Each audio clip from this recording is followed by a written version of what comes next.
ನಮಸ್ಕಾರ.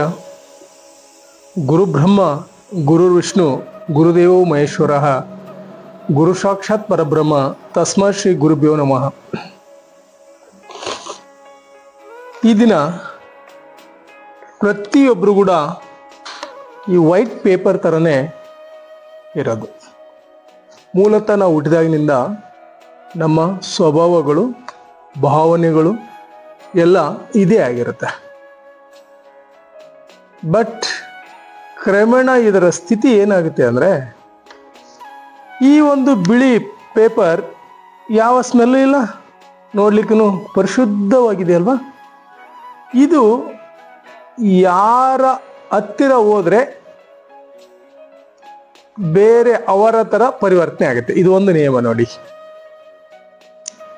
For example, ಉದಾಹರಣೆಗೆ ಮಿಠಾಯಿ ಅಂಗಡಿಗೆ ಹೋಯ್ತು ಅಂದರೆ, ಆ ಅಂಗಡಿಯವರು ಈ ಪತ್ರಿಕೆಯನ್ನು ಏನು ಮಾಡ್ತಾರೆ ಹೇಳಿ, ಅಲ್ಲಿರೋ ಪಕೋಡ, ಬಜ್ಜಿ, ವಡ, ಏನೇನು ಐಟಮ್ ಇದೆಯೋ ಅದೆಲ್ಲವನ್ನ ಈ ಪತ್ರಿಕೆಯಲ್ಲಿ ಕಟ್ತಾರೆ.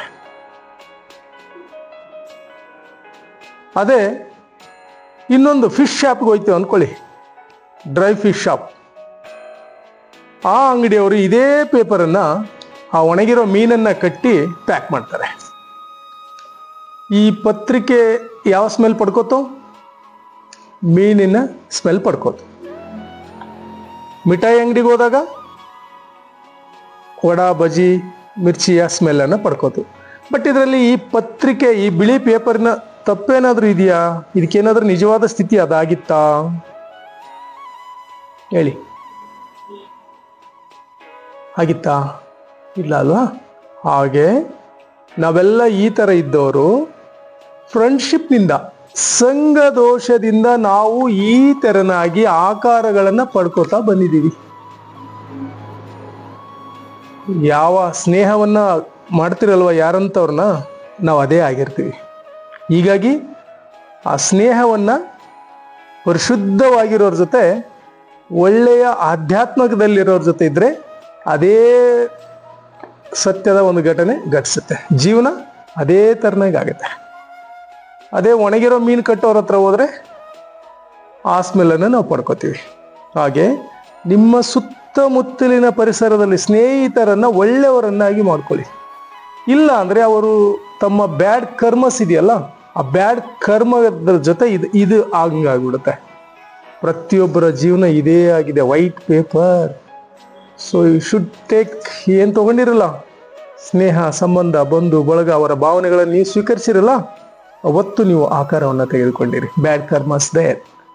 ಸೊ ಹೀಗಾಗಿ ಒಳ್ಳೆಯ ಕರ್ಮಗಳನ್ನು ಮಾಡಿ. ಒಂದು ಮಿತಭಾಷೆಯನ್ನಾಗಿ ಮಾಡಿ. ಯಾವುದು ಮಿತಭಾಷೆ? ಅವಶ್ಯಕತೆಗೆ ತಕ್ಕಷ್ಟೇ ಮಾತನಾಡಿ, ಬೇರೆ ಯಾವುದೇ ತರನಕ್ಕೂ ಅನ್ನೆಸರಿ ಮಾತನಾಡಬೇಡಿ. ಅತಿ ಮಾತನಾಡೋದು ಮೂರ್ಖತನದ ಲಕ್ಷಣ. ಮತ್ತು ಇನ್ನೊಬ್ಬರನ್ನ ಹೊಗಳಿ ಇನ್ನೊಂದಕ್ಕೆ ಮಾಡೋದಿದೆಯಲ್ಲ, ಅದು ಇನ್ನೂ ಮೂರ್ಖತನ.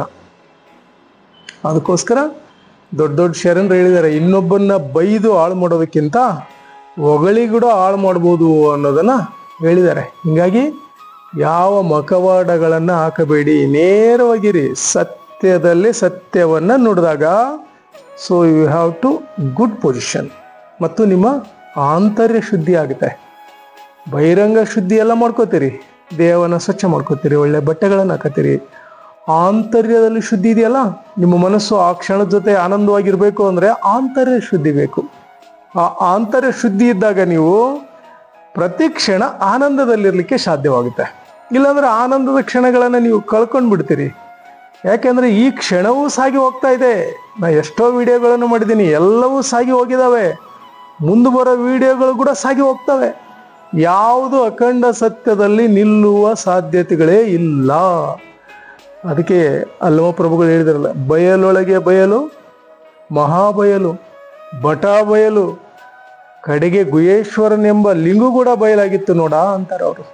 ನೋಡಿ, ಅಲ್ಲಮ ಪ್ರಭುಗಳು ಹೇಳಿದಂಥ ವಾಕ್ಯ, ಆ ತತ್ವ ಎಷ್ಟೊಂದು ಅಖಂಡ ಸತ್ಯ ಇದೆ. ಈ ಭೂಮಂಡಲ, ಆಕಾರ ಮಂಡಲದಲ್ಲಿ ಏನು ಉಳಿಯಲ್ಲ ಅನ್ನೋದು ಹೇಳಿದ್ದಾರೆ. ಬಟ್ ಈ ಕ್ಷಣ ಇದೆಯಲ್ಲ, ದಟ್ಸ್ ಪ್ರೆಸೆಂಟ್. ಈ ಕ್ಷಣ ಆನಂದವಾಗಿರೋಕೆ ಏನು ಬೇಕೋ ಅಷ್ಟನ್ನೇ ಮಾಡಿ. ಬೇರೇನು ವಿಚಾರ ಮಾಡಬೇಡಿ. ಆಧ್ಯಾತ್ಮಿಕದ ಸೂತ್ರಗಳಲ್ಲಿ ಇದು ಅದ್ಭುತವಾದ ಲಕ್ಷಣ. ಹೀಗಾಗಿ ಬೇರೆ ಬೇರೆ ಆಧ್ಯಾತ್ಮಿಕ ಸೂತ್ರಗಳ ಜೊತೆ ತಮ್ಮ ಜೊತೆ ಬರ್ತಾ ಇರ್ತೀನಿ. ಓಕೆ, ಧನ್ಯವಾದಗಳು.